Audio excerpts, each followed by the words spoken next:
स्वागत है आप सबका स्वागत है आपके अपने प्यारे से चैनल या बैच जी 2026 बैच में क्लास 11th का चैप्टर नंबर 2 उसका लेक्चर नंबर 4 बायोलॉजिकल क्लासिफिकेशन। तो पिछले लेक्चर में हमने जो है किंगडम मोना खत्म किया था। तो इस लेक्चर में हम स्टार्ट करेंगे with kingdom protista. Kingdom protista protista में आता क्या क्या है, सबसे पहले बात हम उस चीज की करेंगे कि इसमें कौन से ऑर्गेनिज्म आते हैं। तो किंगडम प्रोटिस्टा में जब आपने पहला लेक्चर देखा था, दूसरा लेक्चर देखा था, उसमें मैंने आपको बताया था कौन से किंगडम में किस प्रकार के एनिमल्स आते हैं। इसमें जो थैलस ऑर्गेनाइजेशन है वो कौन से लेवल की होगी, यूनिसेलुलर होगी, बिल्कुल सही। बट जो इनका टाइप ऑफ सेल है, क्या वो प्रोकैरियोट है या यूकैरियोट है, बिल्कुल सही, ये यूकैरियोट है। जबकि पिछला यानी कि किंगडम मोनेरा में क्या था, थे वो भी यूनिसेलुलर बट वो प्रोकैरियोटिक थे, बट ये यूनिसेलुलर यूकैरियोट्स हैं। इनमें आपको एक और चीज पता होनी चाहिए कि दे आर मोस्टली एक्वाटिक, ज्यादातर ये पानी में ही रहेंगे, फिर चाहे वो खारा पानी हो, मेरीन वाटर हो, फ्रेश वाटर हो, है ना। तो ज्यादातर मतलब पानी के आसपास ही ये किंगडम रहता है। और अगर मैं बात कर रहा हूं तो इस किंगडम के बारे में आपको एक और चीज पता होनी चाहिए कि इस किंगडम की जो है walls of this kingdom are not defined. Walls की जगह बाउंड्रीज लिख देते हैं, boundaries of this kingdom are not defined. बोले ऐसा क्यों है, आगे जब एक ऑर्गेनिज्म के बारे में हम पढ़ेंगे तब आपको बताऊंगा। यहाँ पे आप एक चीज लिखना, एज ऐसा क्या हो रहा है कि इसकी बाउंड्रीज डिफाइन नहीं है। इसमें फोटोसिंथेटिक चीजें भी आती हैं, तो कोई उसको फोटोसिंथेटिक प्रोटिस्टा कह सकता है और कोई उसको फोटोसिंथेटिक प्लांट भी कह सकता है। As to a biologist an organism may be a photosynthetic protist but to another किसी और बायोलॉजिस्ट के लिए it may be a plant। इसीलिए हमने कहा है कि इसकी जो है बाउंड्रीज वो फिक्स नहीं है, और इसमें कई ऑर्गेनिजम्स ऐसे हैं जो दोनों में आ रहे हैं, प्लांट्स में भी गिने जा सकते हैं, एनिमल्स में भी गिने जा सकते हैं। इसीलिए हमने कहा है it is a link between kingdom Plantae and animalia.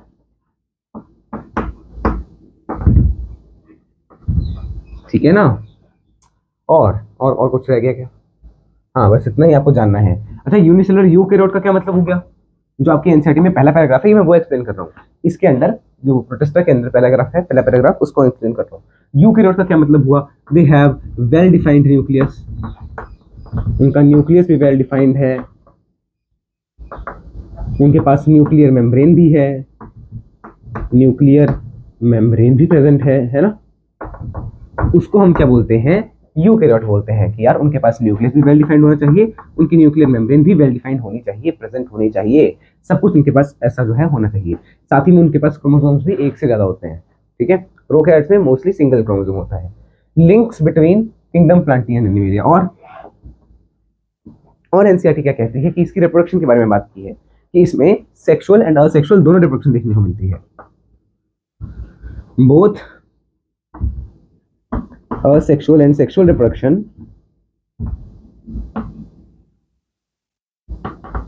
is observed here। कैसे, यहाँ पे देखो क्या लिखा है, बाय फ्यूजन ऑफ गेमीट्स, है ना, cell fusion and zygote formation. तो बस वही आप यहाँ पे लिख लीजिए, ऑब्जर्व्ड, मतलब सेल्स आपस में फ्यूज करेंगे एंड ज़ायगोट फॉर्मेशन हो जाएगा।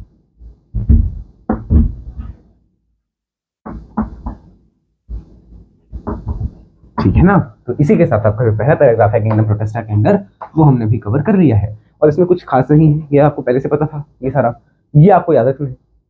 एक्वेटिक होते हैं। अब यहाँ पे ना एक्वेटिक आपको जानना पड़ेगा कौन सा मेरीन है, कौन सा ये क्राइजोफाइट्स, कौन सा डायनोफिलेटेट्स, बताऊंगा, उसकी ट्रिक देंगे।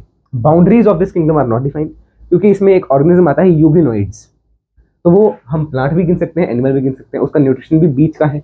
अगर सनलाइट मिल गई तो वो ऑटोट्रॉफिक है, नहीं तो वो हेटरोट्रॉफिक बन जाएगा।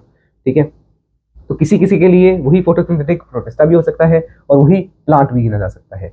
Links the plant kingdom and animal kingdom, और both sexual and asexual are seen. और कैसे देखी जा रही है, सेल फ्यूजन हो रहा है और ज़ायगोट बन जा रहा है। ठीक है, तो इसको नोट करो, बन जा रहा, जल्दी जल्दी नोट करिए। 4 मिनट हो गए, मैंने इसकी पिक्चर क्लिक कर ली है। आई होप एंड बिलीव आपने इसको नोट कर लिया होगा। इसको मैं मिटा दूं क्या?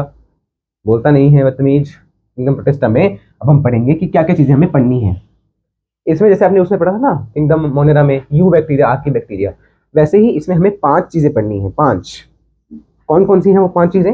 उसी ऑर्डर में चलेंगे, इसी ऑर्डर में आप लिखना भी।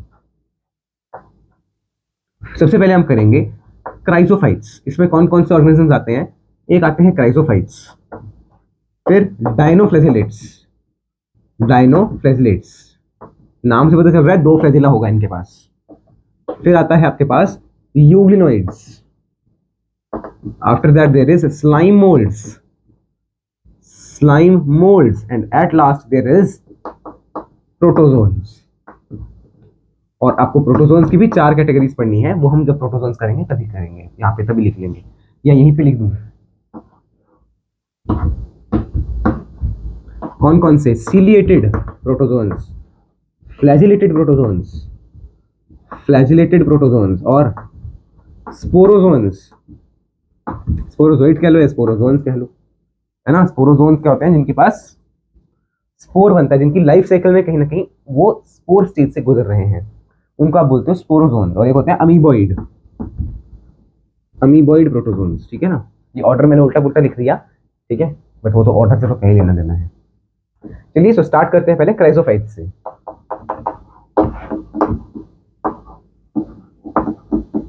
ये आपको दोनों पानी में देखने को मिलता है। देखो कहाँ है? एक्वाटिक में भी, मरीन में भी, मतलब नॉर्मल पानी में भी यानी फ्रेश वाटर में भी और मरीन पानी में भी। एक्वाटिक तो है ही है, पानी को ही एक्वाटिक बोलते हैं, है ना। तो यही लिख लीजिए पहला पॉइंट। क्या है?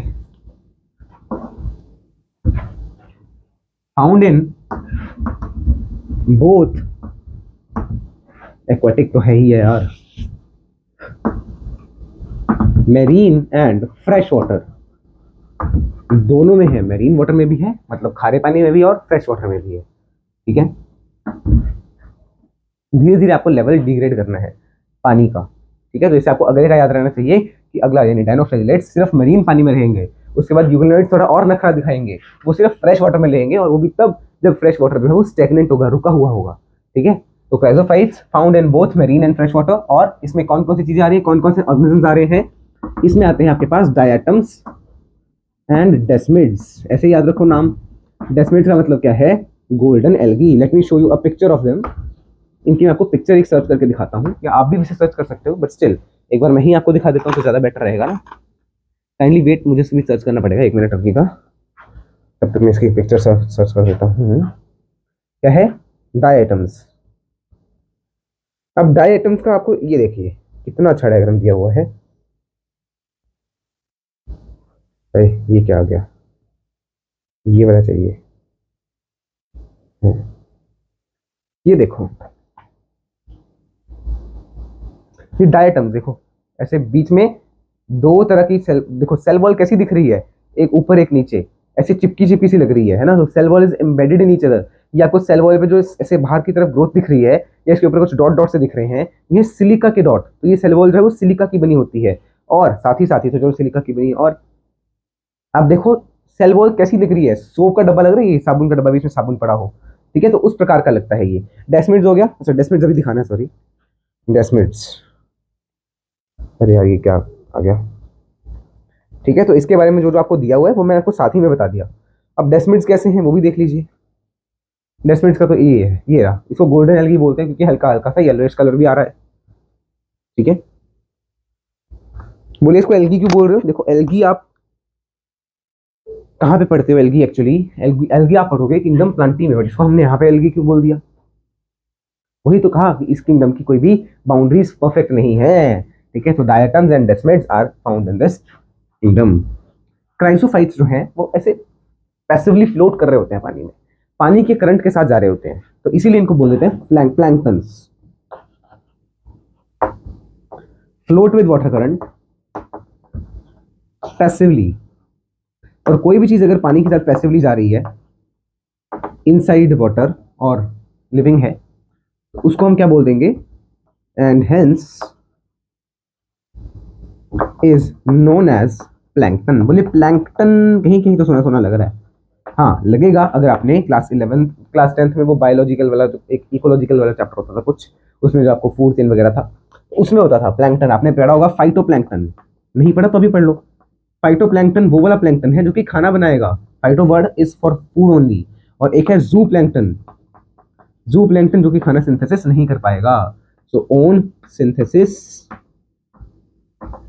नहीं कर सकता, और ये सिंथेसाइज ओन फूड। ठीक है, मेरे ख्याल से ये क्लियर है। तो क्राइजोफाइट्स के बारे में ये हो गया।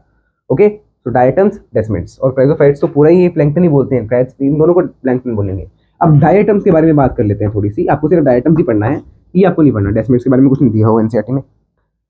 सबसे पहले तो इनके पास सेल वॉल है, और सेल वॉल कैसी है, सिलिकेशियस, माने सिलिका की बनी हुई है, made up of silica. Silica कैसा होता है, हार्ड होता है, बहुत हार्ड होता है, ठीक है ना, इसीलिए ये डिस्ट्रॉय नहीं होगी, डिस्ट्रॉय नहीं होगी, चाहे ये सेल वॉल जो डायटम्स है वो मर जाएं, फिर भी उनकी सेल वॉल वैसी की वैसी ही रहती है। ठीक है, तो सेल वॉल इनकी कैसी है, डबल लेयर्ड है। मतलब देखो क्या है ना यार, इंटरडिजिटेड हुई है, दो सेल वॉल है, देखना ध्यान से डायटम्स का स्ट्रक्चर, ये एक आई, ये दूसरी आई, और ये बीच में ऐसे न्यूक्लियस वगैरह जो भी चीजें हैं वो प्रेजेंट होंगी। ठीक है, सो embedded in each other, embedded in each other। और कैसा स्ट्रक्चर बन रहा था, like a soap box, like a soap box, जो कि कैसा देखने को है, जो कि आपको ऐसा देखने को मिलेगा। अब क्योंकि ये सिलिका का बना है और silica is very very hard, और इसी कारण से वो डिस्ट्रॉय नहीं होगा, hence silica will not be destroyed. और जब इनकी डेथ हो जाएगी तो ये नीचे पानी में है, पानी में नीचे सतह पर बिल्कुल एंड पे जमा हो जाएंगे, और वहां पे जब भी over and over and over time जमा होते जाते हैं तो ये क्या बना लेंगे, यहाँ पे पहले देखो नीचे जगह है क्या, हाँ है, काफी जगह है, नीचे बैठ के लिख देता हूँ। ठीक है, when they get accumulated at the bottom, क्योंकि ये इंडिस्ट्रक्टिबल है तो ये क्या बना लेते हैं, डाईएटमेशियस अर्थ बना लेते हैं, डाईएटमेशियस अर्थ बना लेते हैं, जो कि किसका बना है, सिलिका का बना है, क्योंकि उसमें सिर्फ सेल वॉल ही तो बची है, अब अंदर से तो सेल डेड है। वेरी इंपॉर्टेंट है डाईएटमेशियस अर्थ। अच्छा एक मिनट वेट करना प्लीज। हाँ ठीक है, अब इसके बाद मैं यहाँ पे लिख देता हूँ। अब क्योंकि सिलिका है तो ऐसे इसका ग्रिटी सा सरफेस होता है, ग्रिटी माने जैसे यार खुरदरा टाइप। मान लीजिए आपके पास दीवार बनाई है, उसमें सीमेंट लगा होगा, अभी अपने वो वॉल पुट्टी, बिल्ला भाई वॉल की पुट्टी वो नहीं करवाई है, तो अभी आपने वो नहीं करवाई तो आपको कैसे खुरदरी सी वॉल लगेगी। उसको फिर पहले उससे पेन करते हैं सैंड पेपर से, है ना, सैंड पेपर ही देख लो, वो भी कैसे खुरदरा सा होता है ना, उसको बोलते हैं ग्रिटी। तो क्योंकि ग्रिटी है, खुरदरा सा है, तो इसको हम कई तरह से यूज कर सकते हैं, and hence used in oil polishing, refining, syrup refining. ठीक है, ऑयल पॉलिशिंग, और भी लिखा था मेरे ख्याल पेट्रोलियम का भी था कुछ, नहीं पेट्रोलियम का नहीं, पॉलिशिंग का है, ऑयल और सिरप का फिल्ट्रेशन है। ठीक है ना, तो वही सिरप का फिल्ट्रेशन है और पॉलिशिंग का है, सिरप का फिल्ट्रेशन लिख लेते हैं, रिफाइनिंग फिल्ट्रेशन एक ही बात तो होती है, सिरप और ऑयल्स का फिल्ट्रेशन है और पॉलिशिंग है। ठीक है, इन काम में ये ग्रिटी जो है सब्सटेंस, ये सब आ सकते हैं डायटम्स। और डायटम्स का एक और काम है क्या, diatoms are major producer in sea, major producers in sea, क्योंकि इनके पास क्या है, फाइटोप्लैंक्टन्स। ठीक है ना, तो ये जल्दी जल्दी नोट कर लीजिए, नोट करो, मैं देखता हूँ कुछ छूट ना गया हो बस इसमें, बाकी हमने सारा कुछ कर ही लिया है। हाँ, तो इन डायटम्स ओवरलैपिंग शेल्स हैं, देखिए ये ओवरलैपिंग शेल्स दिखाए ना, ओवरलैपिंग शेल्स लिख लो तो और बेटर रहेगा, overlapping shells embedded in each other like soap box, ऐसे दिख रहा है। ठीक है, और यहाँ पे आपके पास इनके ऊपर सिलिका लगा है।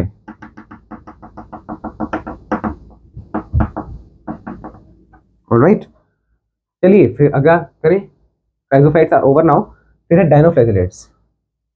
एग्जाम्पल इसके कुछ नहीं है, बस यही है, डायटम्स और डेस्मिड्स आते हैं, बस इसमें यही याद रखना है, और बाकी तो चीजें सिंपल ही है, बस अगर आपको याद हो जाए तो ठीक है, नहीं याद हो तो क्या ही कर सकते हैं फिर तो। नीचे अगर आपको कुछ नहीं दिख रहा तो मैं बता देता हूँ, वहाँ पे लिखा है gritty, hence used in polishing syrups, polishing comma syrup and oil filtration. फिर यहाँ पे लिखा गया है नीचे यहाँ पे डायटम्स की हेडिंग डाल के they are major producers in sea, uses लिखे हैं मतलब इनके, ठीक है ना। नेक्स्ट है आपके पास डायनोफ्लैजिलेट्स। क्या डायनोफ्लैजिलेट्स के पास सेल वॉल है? हाँ बिल्कुल है, डायनोफ्लैजिलेट्स के पास सेल वॉल प्रेजेंट है।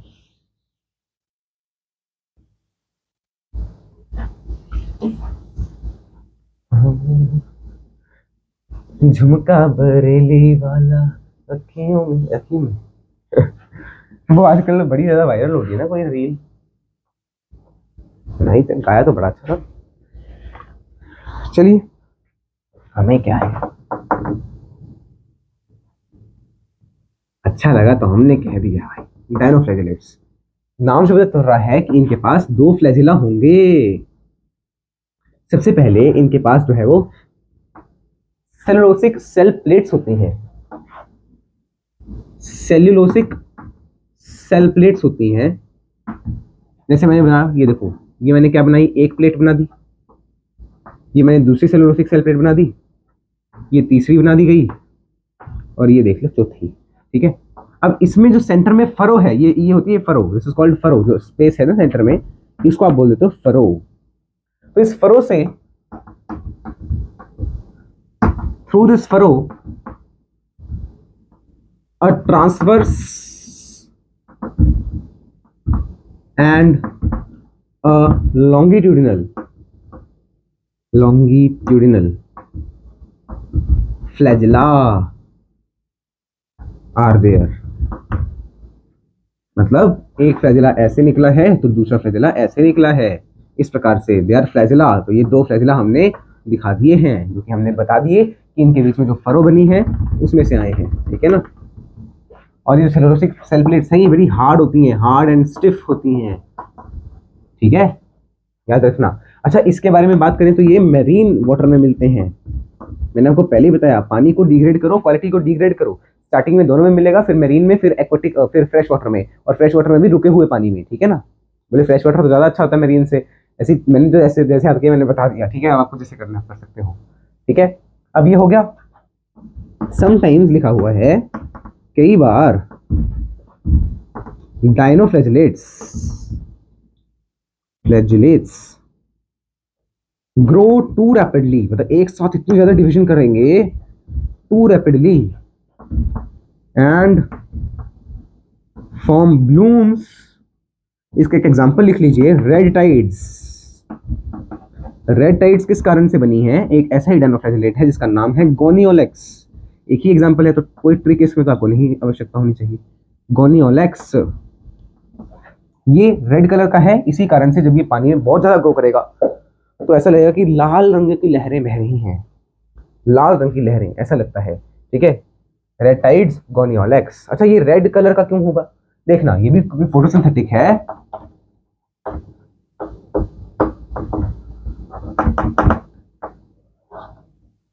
तो ये भी फोटोसिंथेटिक, तो इसके पास पिगमेंट्स हो सकते हैं, ब्लू, येलो, ऑरेंज, अलग अलग तरह के, है ना,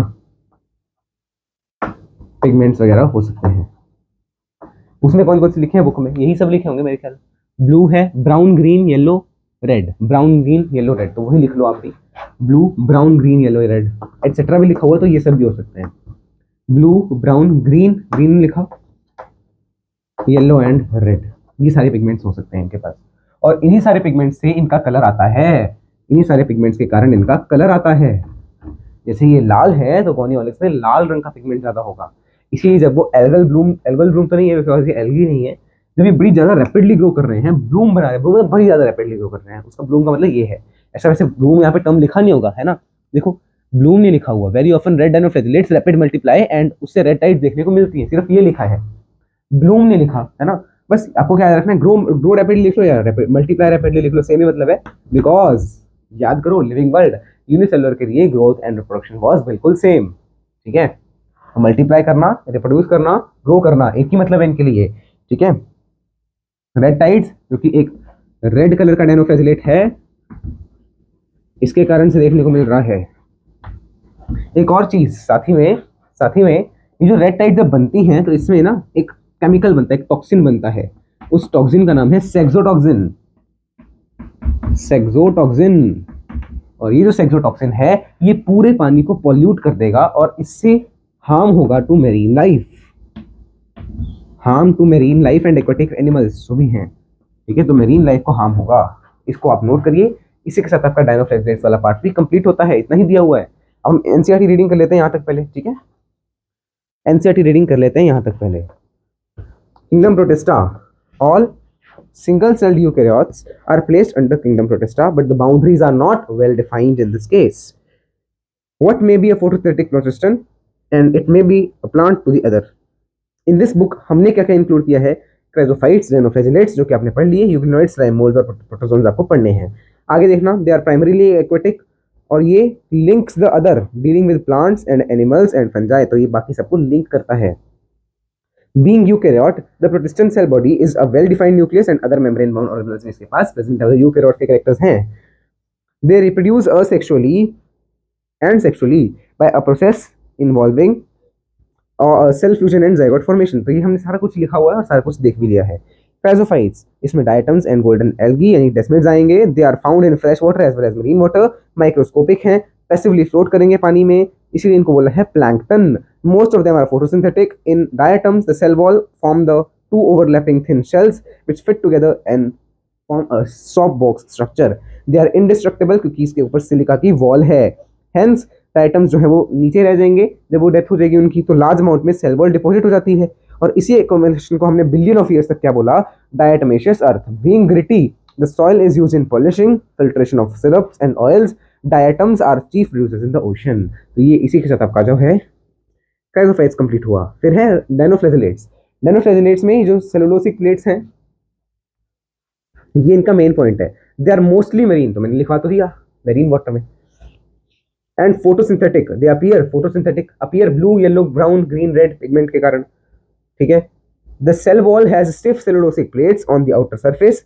ये भी लिख लीजिए कहाँ पे है, cellulosic plate on outer surface, लिख लो, लिखना हो, ठीक है, on the outer surface। और most of them have two flagella, one lies longitudinally and other transverse in a furrow between the plates। Very often red dinoflagellates, for example Goniolax, red dinoflagellates, they multiply rapidly, ठीक है। और उस कारण से क्या बन रहा है, रेड टाइड्स बन रही हैं। इसमें टॉक्सिन रिलीज होता है जिसका नाम है सेक्सोटॉक्सिन, नाम नहीं दिया हुआ, which kill other marine animals such as fishes। तो मेरीन लाइफ को हार्म होता है, हमने ये सब लिख लिया है। अब अगला है यूग्लिनोइड्स। अब यूग्लिनोइड्स देखते हैं एक बार, इसको नोट करो, मैं इसकी पिक्चर क्लिक कर रहा हूँ। मेरे ख्याल यूग्लिनोइड्स लास्ट ही हो पाएगा, फिर तो आपके पास प्रोटोजोन्स। अच्छा देखते हैं, अगर स्लाइम मोल्ड और प्रोटोजोन भी हो गए तो ठीक है भाई, ठीक है, नोट करो, मैं इसको रब कर रहा हूँ। झुमका बरेली वाला अखियों में, अरे यार फिर से अखियों में, इतना मूड बना था गाना, सारा मूड बिगाड़ दिया, क्या फायदा यार। कॉपीराइट तो नहीं ना आ जाता वैसे, वो वीडियो मैंने यूट्यूब पे देखी थी तो उनको तो पता नहीं आया था कि ये है copyright. I don't know about copyright system of YouTube. It is a nice system for the protector but not for the uploader जिसने उसको री अपलोड किया है। हाँ, सो वेयर वर वी, हाँ now we have to start. मेरा हाँ कुछ उनकी तरह नहीं लगता, माइनक्राफ्ट में जो लोग हैं हाँ हाँ, या वो तो आपको पता नहीं होगा, वल्करी, हाँ आप पढ़ने वाले बच्चे हो। हाँ, किंगडम प्रोटिस्टा में अगला है यूग्लिनोइड्स। यूग्लिनोइड्स का एक स्ट्रक्चर आपको एनसीईआरटी में बनाया हुआ है, हम वही वाला बना लेते हैं। इस प्रकार का स्ट्रक्चर है, कुछ ऐसा स्ट्रक्चर है। और इसमें चेक करो इन्होंने क्या सेल वॉल दिखाई है। इन्होंने दो फ्लैजेला दिखाए होंगे, एक होगा छोटा वाला फ्लैजेला, एक होगा बड़ा वाला फ्लैजेला, इस प्रकार से।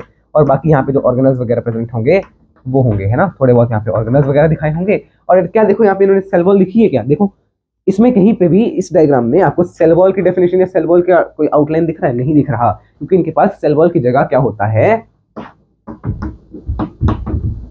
Instead of cell wall they have a protein rich layer called pellicle।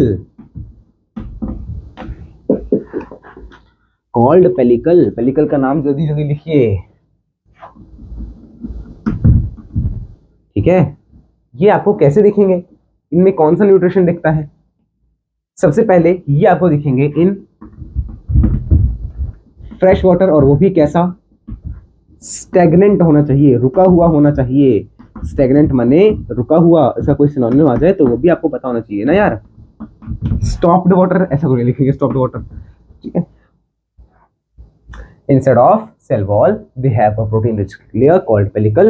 In fresh water, they are found in fresh water, और वो stagnant पानी होना चाहिए, वो कहीं ऐसा बाहर ना लेके जाए इनको, ठीक है। और they are autotrophics. They are autotrophics. Autotrophics क्या होता है? They are autotrophic. If sunlight is present, अगर सनलाइट अवेलेबल है या प्रेजेंट है, अवेलेबल लिखिए ज़्यादा बेटर है। Otherwise they are heterotrophic. साथ ही में आपने और क्या नोटिस किया? दे हैव टू फ्लैजेला, जिनमें से वन शॉर्ट है, वन लॉन्ग है। मोस्टली लॉन्ग वाला जो है वो मोस्टली फंक्शनल होता है, और ये नॉन फंक्शन होता है मोस्टली।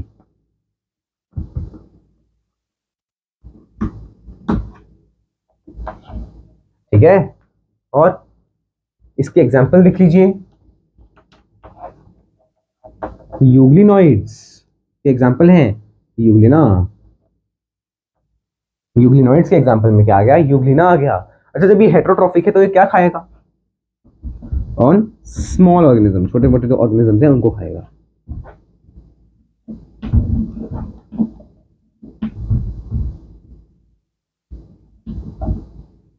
ठीक है, नोट करो, kindly note it down very very fast.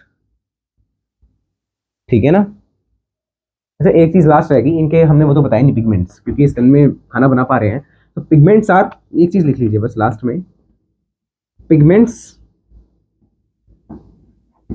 Present are identical to higher plants. मतलब जैसे हायर प्लांट्स के पिगमेंट है ना, वैसे ही पिगमेंट इसमें होंगे। देखो, हायर प्लांट का शौक भी शो कर रहा है और हेटेरोट्रॉफिक का भी शो कर रहा है, ठीक है। साथ ही में फ्लैजेला भी है। फ्लैजेला कोई प्लांट वगैरह में तो कमी होता है ना। इसको हम प्लांट किंगडम में भी रख सकते हैं, क्योंकि ये ऑटोट्रॉफिक है। इसके पास सेल वॉल है, सेल वॉल की जगह एक पेलिकल टाइप स्ट्रक्चर है, बट इनके पास हायर प्लांट की तरह चीजें हैं, है ना। नोट कर लिया? जल्दी जल्दी इसको नोट करो, क्विकली नोट इट डाउन। अच्छा, इसको थोड़ा सा और लंबी कर दें क्या? इसको भी हम ऐसे कर देते, curve type. Wow, impressive. Note कर लिया? पिक्चर क्लिक कर ली है। अब क्योंकि 28 मिनट तो हो ही गए हैं, तो 2-4 मिनट में हम क्या ही कर पाएंगे। इसकी भी एनसीईआरटी रीड कर लेते हैं उतनी देर, फिर हम इस लेक्चर को यहीं पे स्टॉप कर देंगे। So majority of them are freshwater organisms found in stagnant water. Instead of cell wall, they have a protein-rich layer called pellicle, which make their body flexible. जो ये pellicle है, यहाँ पे हमने ये नहीं लिखा ना यार, कुछ चीजें रह जाएंगी तो हम उसको बाद में लिख लेंगे, जो कि इसकी बॉडी को फ्लेक्सिबिलिटी देगा। ठीक है, और they have two flagella, a short and one long. Though they are photosynthetic in presence of sunlight, when deprived of sunlight, they behave as heterotroph by predating on other smaller organisms. यहाँ पे लिखा दिया। Interestingly, the pigments of eulinoids are similar to that of higher plants, identical to that of higher plants. तो इनमें pigments present are identical to higher plants. और यहाँ पे example हो गया यूग्लिना। नोट करिए जल्दी से जल्दी। Let me click the picture as well. और इसी के साथ हमारा आज का चैप्टर, आज का लेक्चर जो है वो कंप्लीट होता है। अब हम बात करते हैं रिगार्डिंग योर होमवर्क। तो होमवर्क में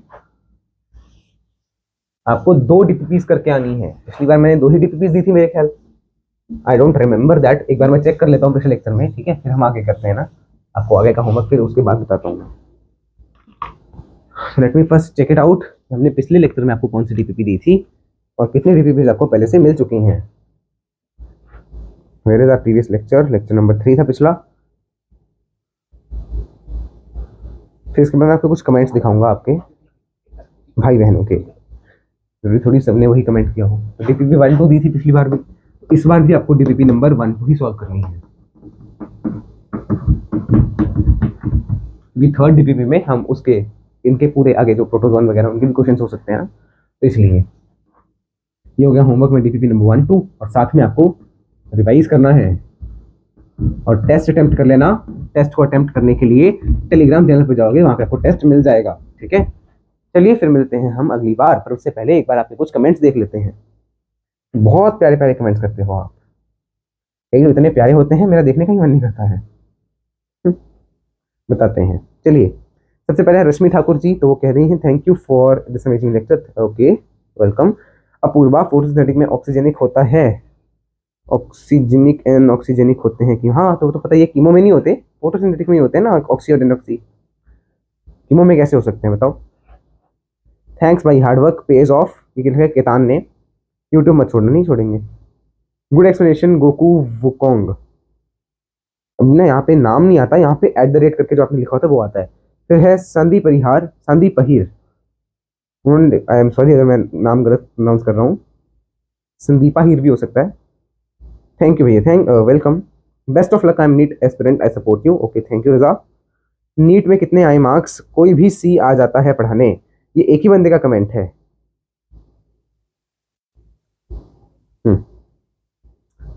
तो चलिए, ईश्वर आपका भला करे, आप बहुत सुखी रहें अपने जीवन में और ऐसी बातें हर जगह फैलाते जाएं। विद्याधारा अथा विद्याधारा ने लिखा है कहाँ से हो भाई, कहाँ से है, do you want collaboration but you have to tell your place for offline classes. अब वीडियो से जज मत करना, 2-4 वीडियो से जज नहीं कर सकते। हाँ नहीं, ऑफलाइन क्लासेस के लिए I am not for that. Brother some basic concept of chemistry please. देखते हैं यार, मैं केमिस्ट्री वैसे पढ़ाना नहीं चाहूँगा अभी, पर देखते हैं आजकल के। अच्छा यहाँ पे एक और कमेंट आया, लो, आजकल के बच्चे भी ना टीचर बन जाते हैं। स्टडी रे शैकर, ठीक है, स्टडी रेज हैकर। फिर सुशील कुमार जी ने लिखा है भाई पर उसे मोटिवेट करो, वो कोशिश कर रहा है। फिर स्टडी रेज हैकर ने दोबारा लिखा है, मतलब इनको ऐसा है कि अगर कोई लिख रहा है तो और लिखो। नहीं भाई, क्योंकि वो अभी स्टूडेंट्स है, अभी मैं स्टूडेंट्स हूँ, स्टूडेंट नहीं, अभी मैं स्टूडेंट्स हूँ। और कोई भी टीचर नहीं बनता, टीचर बनने के लिए दिमाग प्लस नॉलेज होनी चाहिए, प्लस नॉलेज चाहिए। ये बंदा तो पीडब्ल्यू के बैच से पढ़ता है, पढ़ता यहाँ यूट्यूब पे डालता है। अच्छा तुमने कब देखा आके कि मैं कहाँ से पढ़ रहा हूँ कहाँ से नहीं पढ़ रहा? दिखा दूँ बुक? ले भाई, ये इतनी मोटी पूरी तो नहीं पढ़ी हुई मैंने, बट कुछ चीज़ें आप भी देखता हूँ फिर पढ़ाता हूँ आपको, है ना, ऐसे थोड़ी। और ये 11th क्लास की है सिर्फ, 12th की तो मैंने ऐसी कोई बुक ली ही नहीं, बिकॉज 12th तो डायरेक्ट एनसीईआरटी से ही करते हैं। 11th में थोड़ा सा एक्स्ट्रा चाहिए होता है पढ़ाने के लिए, तो इसलिए लिखा है, ली है, ठीक है। बाकी तो हमने पिछले लेक्चर में ही देख लिए थे। तो जो ऐसे लोग हैं, ठीक है, ईश्वर आपका भला करे। चलिए फिर मिलते हैं हम अगले लेक्चर में, तब तक के लिए जय श्री कृष्ण, राम राम, सीताराम, राधेश्याम, श्रीमन नारायण, राम राम।